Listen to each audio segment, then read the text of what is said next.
Mustafa Barghouti is the Secretary General of the Palestinian National Initiative and joins us now from Ramallah. Thanks so much for speaking to us on TRT World. First of all, what do you make of the timing of this long-awaited deal of the century, given that it is very busy times for both leaders domestically? Well, precisely. But let me first start by saying this is not a plan for peace. It's a plan to kill. And it's not a deal, because a deal requires two sides, and the Americans have only one side, which is the Israeli side.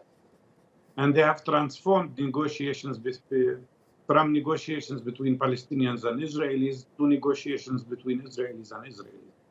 And that, of course, will not lead to any result. The timing is obviously made to help Trump in his problems internally, to facilitate his re-election. I think that's what he thinks. And for Netanyahu, it's a way of trying to escape the cases of corruption that he's facing in the court and that he cannot avoid. But all in all, strategically, there is a more important factor in terms of timing, which is that this plan is an Israeli plan packaged in an American envelope. But in reality, it is an Israeli plan to send a message that there is no place for compromise anymore, and that Israel wants to annex the West Bank practically completely, and that they want to substitute the idea of Palestinian statehood with a system of racial discrimination and apartheid. That is the essence of the timing, because Israel thinks that with Trump around, they have the ability to pass such a horrible deal, which in my opinion will hurt the future of both Palestinians and Israelis, because I think it's a plan for confrontation and not for peace. And so, given that you say it is a plan for confrontation, it is a plan to kill, why does Washington persevere?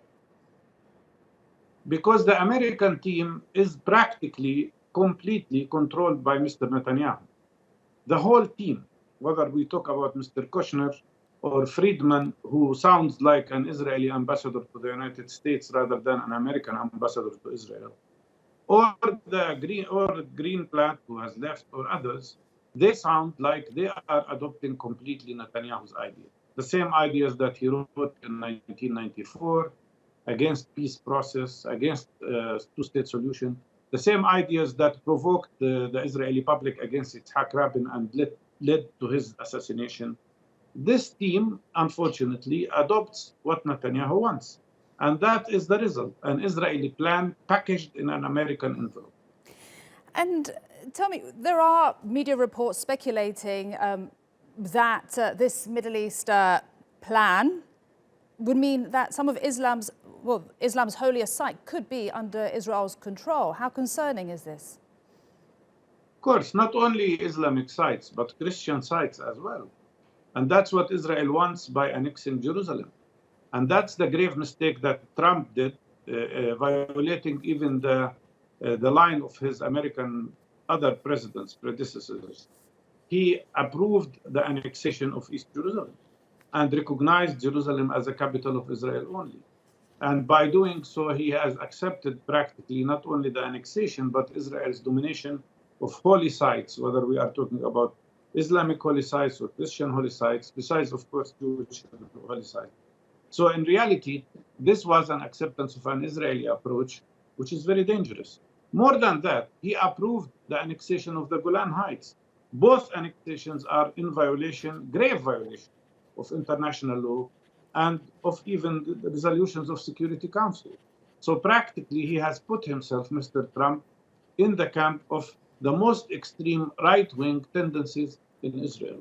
And by doing so, he has violated the possibility of peace. And there is only one response from our side. We will never deal with this plan. We will reject this plan. We will struggle against this plan. And we will not stop our struggle till we get freedom from the system of occupation and apartheid. Dr. Mustafa Barghouti, a pleasure to speak to you on TRT World. Thank you.